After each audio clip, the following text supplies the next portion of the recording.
नमस्कार, मैं राजनीतिक परिवार में पैदा हुआ।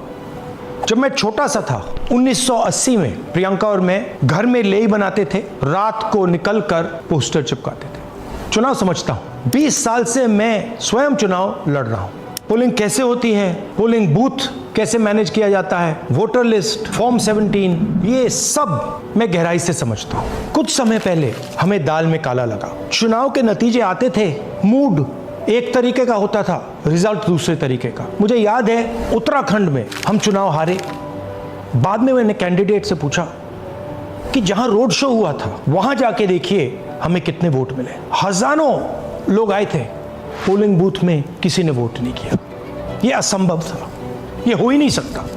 उसके बाद छत्तीसगढ़ और मध्य प्रदेश के रिजल्ट, हमें लगा कुछ ना कुछ गलत हो रहा है। 2018 में मध्य प्रदेश में चुनाव होता है, हम जीतते हैं, हमारी सरकार चोरी हुई थी। 2023 में चुनाव होता है, मैंने अपने आंखों से भारत जोड़ो यात्रा में देखा भयंकर एंटी इनकम्बेंसी, और हमें 65 सीट मिलते हैं। इम्पॉसिबल, हो ही नहीं सकता। और फिर महाराष्ट्र में पहली बार हमें सबूत मिला। विधानसभा और लोकसभा के बीच में जादू से नए वोटर आते हैं, और जहां भी इन नए वोटर्स ने वोट किया वहां वोट बीजेपी को गया। महाराष्ट्र चुनाव के बाद जब हमें डाउट हुआ, हमारे गठबंधन के सारे नेताओं ने प्रेस कॉन्फ्रेंस किए और हमने इलेक्शन कमीशन से कहा कि आप हमें वोटर लिस्ट दीजिए, वीडियो रिकॉर्डिंग दीजिए। इलेक्शन कमीशन ने मना किया, ना उन्होंने हमें वोटर लिस्ट दी और ना उन्होंने वीडियो रिकॉर्डिंग दी। डाउट हुआ, क्यों नहीं दे रहे, क्या कारण है? तो हमारे दिमाग में सवाल उठा, क्या इलेक्शन कमीशन बीजेपी की मदद कर रहा है?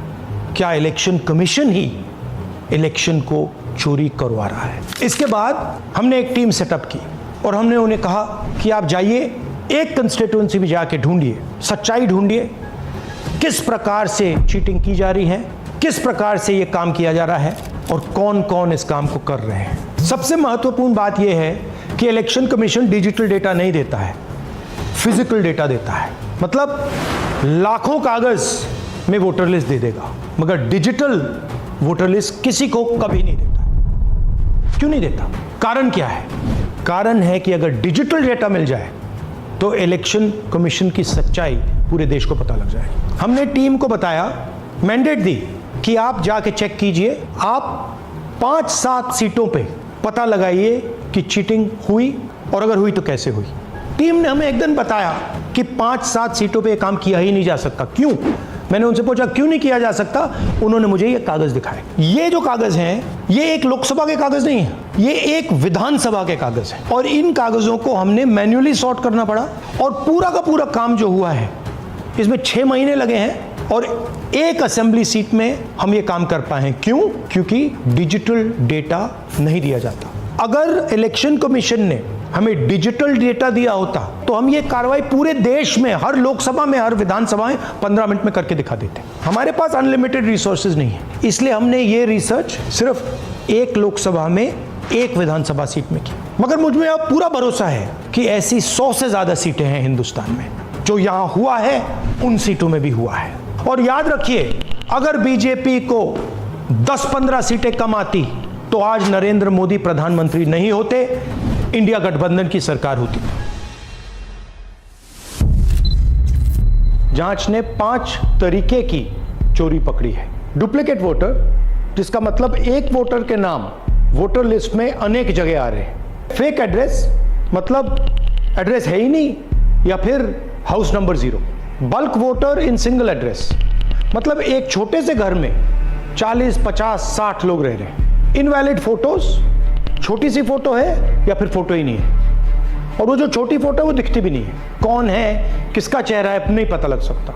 Misuse of form 6। Form 6 first time voters के लिए होती है, मतलब जिनकी एज 18-20 साल की हो, मगर वोटर लिस्ट में 90 साल के लोग फॉर्म 6 का प्रयोग कर रहे हैं। चुनाव में 6,50,000 वोटर थे, उसमें से 1 लाख चोरी के थे। अब मैं आपको 5 उदाहरण देता हूं। ये देखिए गुरकीरत सिंह डांग, इसका नाम 4 अलग अलग बूथों पे आता है। ये कैसे हुआ और क्यों हुआ?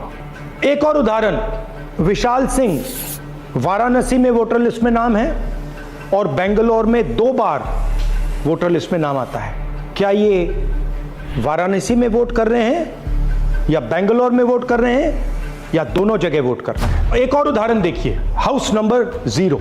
तो आपने कभी सुना है हाउस नंबर 0? हमने तो नहीं सुना था, मगर बेंगलोर में हजारों हाउस नंबर 0 हैं वोटर लिस्ट पे।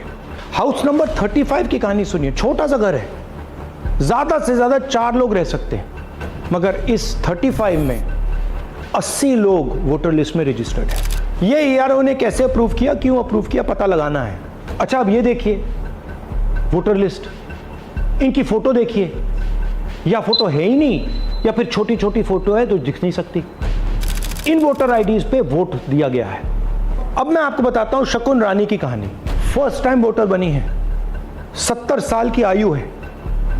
एक बार फॉर्म 6 का प्रयोग किया और उसके कुछ ही महीने बाद दूसरी बार फॉर्म 6 का प्रयोग होता है। 2 बार इनका नाम वोटर लिस्ट में आता है और फर्स्ट टाइम वोटर की लिस्ट में आता है। ये फर्स्ट टाइम वोटर हो ही नहीं सकती। तो क्या शकुन रानी जी ने वोट किया या किसी और ने शकुन रानी जी के लिए वोट किया? ये ही छुपाने के लिए सीसीटीवी का डेटा हमें नहीं दिया जा रहा है। और ये शकुन रानी जी अकेली नहीं है, ऐसे हजारों लोग हैं जिन्होंने फॉर्म 6 का प्रयोग करके 2-3 बार वोटर लिस्ट में नाम डाला है। हमने पहले इलेक्शन कमीशन से इलेक्ट्रॉनिक वोटर लिस्ट मांगी थी, सीसीटीवी फुटेज मांगी थी। उन्होंने अपना काम नहीं किया, हमें नहीं दिया। फिर हमने अपना इन्वेस्टिगेशन कराया, आरटीआई भरे और हमारे पास डेटा आया। भाइयों और बहनों, सच्चाई यह है कि हिंदुस्तान में इलेक्शन कमीशन और बीजेपी मिलकर इलेक्शन चोरी कर रहे हैं। ये पूरा का पूरा सबूत ब्लैक एंड व्हाइट में आज हमने आपको दिया है। इलेक्शन कमीशन जानता है कि हमने उनकी चोरी पकड़ ली है, इसीलिए एसआईआर आया है। ये एसआईआर जो है इंस्टीट्यूशनलाइज चोरी है। इलेक्शन कमीशन खुलकर बिना डरे बीजेपी के साथ मिलकर चोरी कर रहा है। और ये जो एसआईआर है, इसका लक्ष्य गरीबों का जो हक है, उनका वोट जो है, उनसे चोरी करने का है। मैं आपको एक और बात बताना चाहता हूं। इस पूरी इन्वेस्टिगेशन में हमने वोटर एडिशन को देखा है, मगर जितना एडिशन होता है शायद उससे ज्यादा डिलीशन होता है, सबट्रैक्शन होता है। तो ये सिर्फ एक मेन तरीका हमने पकड़ा है, दूसरे तरीके पे हमने इन्वेस्टिगेशन की ही नहीं है अभी। मैं इलेक्शन कमीशन और इलेक्शन के ऑफिसर्स को साफ कह रहा हूं, आप जो कर रहे हो गलत कर रहे हो, ये ट्रीजन है, देश के खिलाफ है। ये मत भूलिए, टाइम आएगा हम आपको पकड़ेंगे, बचने वाले नहीं हो। It is critical that we expose voter चोरी।